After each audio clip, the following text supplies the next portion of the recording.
প্রিয় দর্শক আসসালামু আলাইকুম। আমি আক্তার হাবিব সবাইকে স্বাগত জানাচ্ছি নিউজ সোনারগাঁ 24.com-এর সাপ্তাহিক আয়োজন আলাপন অনুষ্ঠানে। এই অনুষ্ঠানের মাধ্যমে আমরা সমসাময়িক বিভিন্ন বিষয় নিয়ে আলাপ করে থাকি এবং আমাদের সঙ্গে একজন অতিথি থাকেন। আজকে আমাদের সঙ্গে যুক্ত হয়েছেন নারায়ণগঞ্জ জেলা বিএনপির গত কমিটির যুগ্ম সাধারণ সম্পাদক ও আসন্ন সোনারগাঁও পৌরসভা নির্বাচনের মেয়র পদপ্রার্থী হাজী মোহাম্মদ মোশাররফ হোসেন। মোশাররফ ভাই, আপনাকে আমাদের অনুষ্ঠানে স্বাগতম। আপনাকেও স্বাগত। নিউজ সোনারগাঁ.com আমাকে ডেকেছেন, সেই জন্য আপনাদেরকেও ধন্যবাদ। আপনি আসন্ন সোনারগাঁও পৌরসভা নির্বাচনে মেয়র পদপ্রার্থী। এবার আপনি চেষ্টা করছেন আপনার দলীয় মনোনয়ন পাওয়ার জন্য। গত বছরও আপনি মনোনয়ন পেয়েছিলেন, নির্বাচন করেছিলেন। তো দুর্ভাগ্যজনকভাবে আপনি গত নির্বাচনে হেরে গিয়েছিলেন। তো সেই আলোকে এবার আবার আপনি নির্বাচনের জন্য মাঠে নেমেছেন। তো বলবেন যে আসলে সেই নির্বাচন থেকে এই নির্বাচনের তফাৎ কতটুকু? নির্বাচনের জন্য এখন আমি আপনার মাঠে নেমেছি। এখানে আমাকে ধানের শীষ প্রতীকের জন্য আমার দলীয় একটা ফোরাম আছে। আমাদের দলীয় কেন্দ্রীয় কমিটি আছে, থানা কমিটি আছে, পৌরসভা কমিটি আছে। সিনিয়র নেতৃবৃন্দরা বসবে, ওরা বসার পরে ওরা যে সিদ্ধান্ত দিবে, আমাকে যদি ওরা মনোনীত মনে করেন যে হ্যাঁ আমাকে দিয়ে ইলেকশন এবার ওনারা করাবেন, আমি নির্বাচনের জন্য আমি প্রস্তুতি আছে আমার।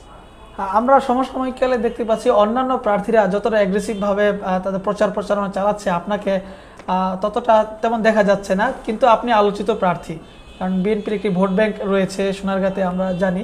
তো আপনার এই যে একটু ধীরগতি কেন?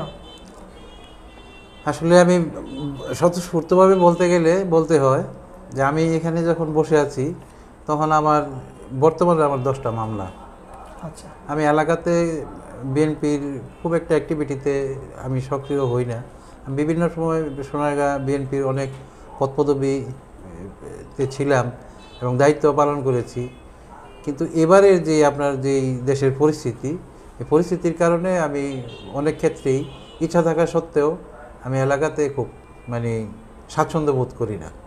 যেহেতু আসলেই আপনার ঈদের পরের দিন আমার বিএনপি নেতৃবৃন্দদের আমি দাওয়াত দিলাম আমার বাসায়। দাওয়াত দেওয়ার পর সেখানেও পুলিশ চলে যায়। তাই আইসা বাজারে বসলে দেখলেই একটা মামলাতে পড়তে হয়।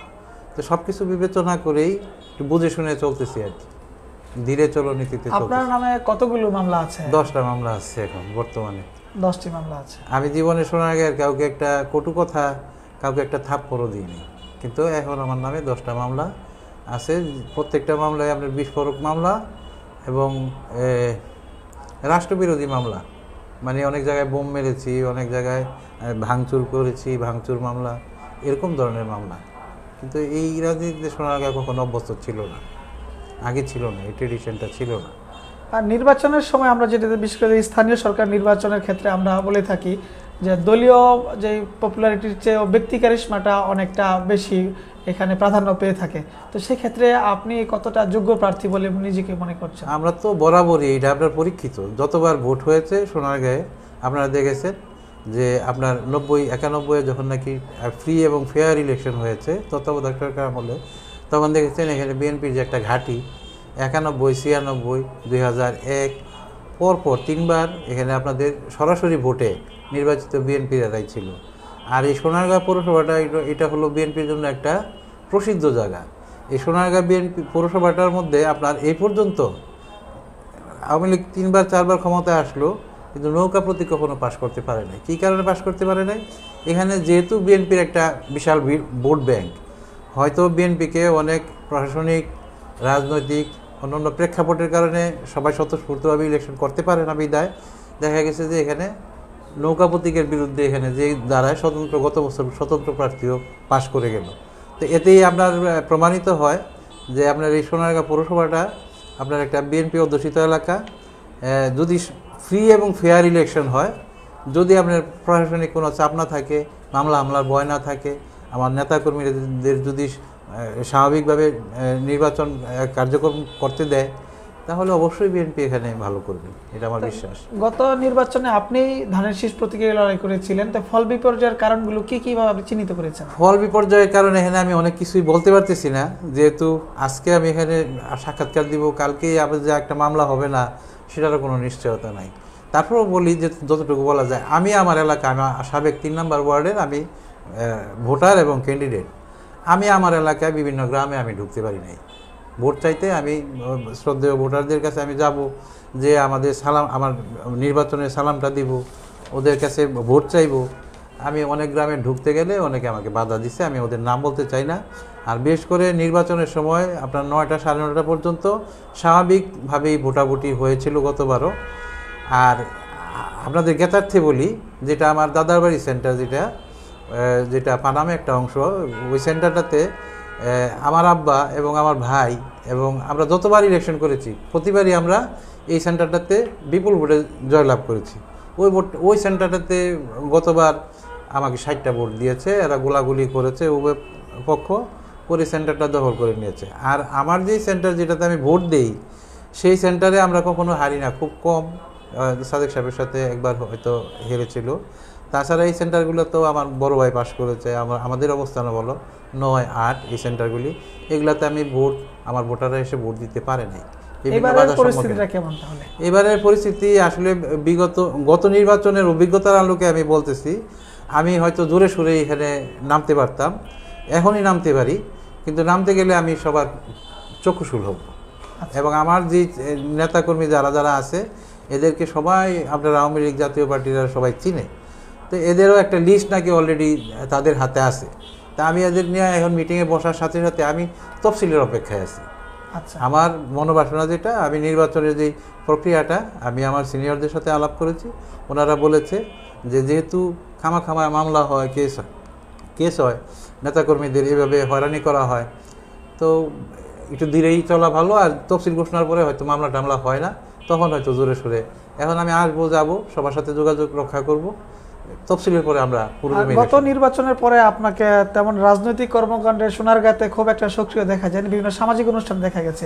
এখন আপনি কিভাবে আপনার ওয়ার্ক করছেন? এটা আপনার আসলে সোনারগাঁ থানা কেন্দ্রিক বিএনপির কর্মসূচিগুলি খুব কম ছিল, হ্যাঁ, যার কারণে।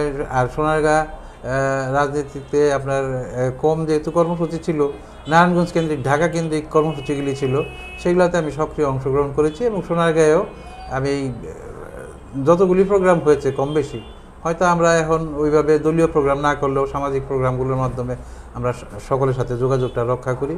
সেভাবেই আমরা আমাদের স্ট্র্যাটেজি নিয়ে আমরা এইভাবে আসি। আপনার এই রাজনৈতিক মাঠে, নির্বাচনী মাঠে ধীরে চলা নীতি থাকলেও কিন্তু আমরা দেখছি আপনার এই দলে আরও একাধিক প্রার্থীকে আমরা দেখতে পাচ্ছি পোস্টারিং, মাইকিং অথবা তারা গণসংযোগ করছেন। তো এটা কি আসলে আপনাদের দলের অভ্যন্তরীণ বিরোধের কোনো বহিঃপ্রকাশ? না, আমাদের দলে কোনো অভ্যন্তরীণ বিরোধ নাই। আমাদের দলে যাকে দেখছেন নয়ন ভাই, উনি আমার আপন ফুফাতো ভাই। উনিও সবার সাথেই বলেছেন, এটা আমি না, আপনি একাধিক বিএনপি নেতা কর্মীদের জিজ্ঞেস করে জানতে পারবেন। উনি বলেছেন ওরই অগ্রাধিকার, ও যদি ইলেকশন করে, কে বা কারা ওনার কাছে বলছে যে আমি ইলেকশন নাও করতে পারি, তো উনি বলেছে যদি ও না করে তাইলে উনি করবে। আর রুমা যে পোস্টার দিয়েছে, ও আমার ছোট বোন, সে আমার সাথে কথাও বলেছে। এবং আমার পৌর বিএনপি সভাপতি যে আমার শ্রদ্ধেয় শাহজাহান মেম্বার সাহেব, ওনার সাথেও উনি আলাপ করেছেন যে শুনতেছি মুশারফ ভাই ইলেকশন করবে না, যদি না করে একটা বিএনপির তো একটা ক্যান্ডিডেট লাগে। তা আমাকেও ফোন দিয়েছে, আমি ওদেরকে সাধুবাদ জানাই এই কারণে যে এত একটা বিভীষিকাময় পরিস্থিতির মধ্যেও তারা নির্বাচন করার জন্য তাদের একটা মনোবৃত্তি আছে বা বুকে বল আছে, এই জন্য আমি তাদেরকে ধন্যবাদ দিই। আমাদের কোনো ইয়ে নাই। আপনার বক্তব্যে আমরা শুনলাম গত নির্বাচনের আপনার অভিজ্ঞতা আপনি কিছু শেয়ার করেছেন, কিন্তু এবছর যদি আমরা বলি, আমরা খুব রিসেন্টলি দেখতে পাচ্ছি যে আপনার বিএনপি, যুবদল, ছাত্র দলের, পৌরসভার অনেক নেতাকর্মী কিন্তু জাতীয় পার্টিতে যোগ দিয়েছে। তো সেই ক্ষেত্রে আগামী নির্বাচনে আপনি কোনো এর প্রভাব পড়বে কিনা?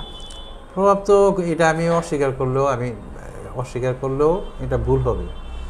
কারণ আপনার আমাদের শীর্ষ থানা পর্যায়ে যারা নেতৃবৃন্দ আছে, আমি এদের দূর দিই না, এরা অনেকেই যারা দল ত্যাগ করেছেন, তাদের সাথে আমি অনেকের সাথে নিবিড়ভাবে আলোচনা করেছি কি কারণে তারা যাচ্ছে।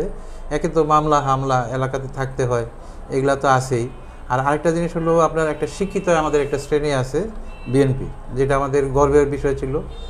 শিক্ষিত একটা শ্রেণী কেন জানি একটা বীতশ্রদ্ধ শীর্ষ পর্যায়ের বিএনপির কিছু নেতৃবৃন্দের জন্য, যার কারণে অনেকে দল ছেড়ে আপনার অন্য দলে অবস্থান। সেই ক্ষেত্রে আপনার নির্বাচনে যাওয়াটা ঝুঁকিটা আরো বাড়িয়ে দিল কিনা?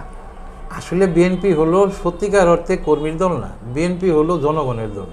আপনি যতবার আপনি স্বতঃস্ফূর্তভাবে ইলেকশন হবে, প্রশাসনের চাপ ছাড়া ইলেকশন হবে, ভয়ভীতি ছাড়া ইলেকশন হবে, কোনোভাবেই বিএনপিকে হারাতে পারবেন না। এটাই হলো বিএনপির বড় শক্তি। কর্মী কয়জন গেল কয়জন থাকলো সেটা বিষয় না, এই দলটাই হলো জনগণের দল। দীর্ঘদিন বিএনপি ক্ষমতায় নেই, তো সোনারগাঁয়ের আপনার নির্বাচনী এলাকা পৌরসভাতে কতটা উন্নয়ন হয়েছে এবং কোন কোন বিষয়গুলোতে উন্নয়ন হওয়া প্রয়োজন, আপনি কোন বিষয়গুলোকে প্রাধান্য দিবেন উন্নয়নের ক্ষেত্রে? রাইট রাইট আপনারা দেখেছেন 91-এর আগে আপনার এই এই বদ্যবাজার থেকে কাইকারটেক রাস্তা, এই রাস্তাটাই ফাঁকা ছিল। আর এদিক দিয়ে পানাম যাওয়ার একটা রাস্তা ছিল, এই দুইটা রাস্তাই ফাঁকা ছিল। বিএনপি উন্নয়ন কীভাবে করতে হয় বিএনপি এগুলো জানে। বিএনপি আসার পরেই সোনারগাঁয়ে অভূতপূর্ব, এটা আপনারা স্বীকার করেন বা না স্বীকার করেন, এটা সোনারগাঁয়ের জনগণ যারা আছে তারা আপনারাও স্বীকার করবেন যে সোনারগাঁয়ের উন্নয়নই শুরু হয়েছে বিএনপির হাত ধরে। আর পৌরসভার কথা ক্ষেত্রে যদি বলেন, এখানে একটা ঢাকার এত কাছে একটা পৌরসভা, এখানে একটা ভালো শিক্ষা প্রতিষ্ঠান নাই, এখানকার পয়প্রণালী নাই, এখানে আপনার রাস্তাঘাটগুলি কি সরু, যেহেতু দিন দিন ব্যাপ্তি বাড়তেছে, বাইরে থেকে এখানে একটা জাদুঘর আছে। আপনারা জানেন এই সোনারগাঁ একটা ঐতিহ্য আছে, এই সোনারগাঁ পানামনগর, হ্যাঁ, ইশাখা খ্যাত এই সোনারগাঁ আপনার এটাকে উন্নয়ন বড় ধরনের প্ল্যাটফর্ম করে এটা একটা পরিকল্পিতভাবে আপনার এটাকে সাজাতে হবে। এটা সাজানো খুব কষ্টের কিছু না, এটা একটা ছোট্ট জায়গা। সেই ক্ষেত্রে আপনি যদি মেয়র হন কোন কোন বিষয়গুলোকে? আমি সর্বপ্রথম আপনার শিক্ষা প্রতিষ্ঠান যেগুলো আছে, যেহেতু আপনার এই আমি তো বললামই যে পৌরসভাতে শিক্ষা প্রতিষ্ঠান আছে, কিন্তু থাকার পরে মান উন্নয়নের ক্ষেত্রে আমি সবার আগে সচেষ্ট হব।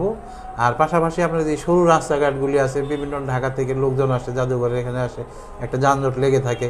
আপনারা দেখেছেন আমাদের মেয়র সাহেব একদিন দেখলাম যে ওই জাদুঘরের সামনে গাড়িওয়ালাদের দেখলাম লাঠি পেটা করতেছে। তো এটাও উনি অতিষ্ঠ হয়েই করেছেন। তো এগুলা ফ্লেক্সিবল করতে হবে, সময়ের সাথে সাথে আবেদনটা যেরকম বৃদ্ধি পাচ্ছে সেই অনুপাতে আপনার এই পৌরসভাকে সাজাতে হবে। মোশাররফ ভাই, আপনাকে ধন্যবাদ আমাদের এই অনুষ্ঠানে আসার জন্য, সময় দেওয়ার জন্য, এবং আপনার জন্য শুভকামনা থাকলো। আমার অনেক কিছু বলার ছিল, আমি অনেক কিছুই বলতে পারি নাই, তারপর আপনাদের এরকম ধন্যবাদ দিচ্ছি যে আমার অন্তঃস্থল থেকে আপনাদের ধন্যবাদ দিচ্ছি, যাতে আপনাদের এই সোনারগাঁ NewsSonarga.com এটা আপনারা আরও উন্নতি সাধন করেন। আপনাদের যেই চেষ্টা, সেজন্য আপনাদের আমি ধন্যবাদ দিই। আর ধন্যবাদ দিই আমার পৌরবাসীকে এবং সোনারগাঁবাসীকে এবং বিএনপি নেতৃবৃন্দকে। আর হাজার হাজার ছেলেরা এখন আসামি, আপনারা দোয়া করবেন যাতে এই ছেলেদের এই কষ্টগুলি আল্লাহ করে লাঘব হয়, এই প্রার্থনা নিয়ে আপনাদের সকলকে ধন্যবাদ জানিয়ে আমার বক্তব্য আপনাদের আলোচনা থেকে আমি বিদায় নিচ্ছি। আসসালামু আলাইকুম। ধন্যবাদ। প্রিয় দর্শক, এতক্ষণ আমাদের সঙ্গে থাকার জন্য সবাইকে ধন্যবাদ ও কৃতজ্ঞতা জানাচ্ছি। আমাদের আগামী অনুষ্ঠান দেখার আমন্ত্রণ জানিয়ে এখানেই বিদায় নিচ্ছি। আল্লাহ হাফেজ।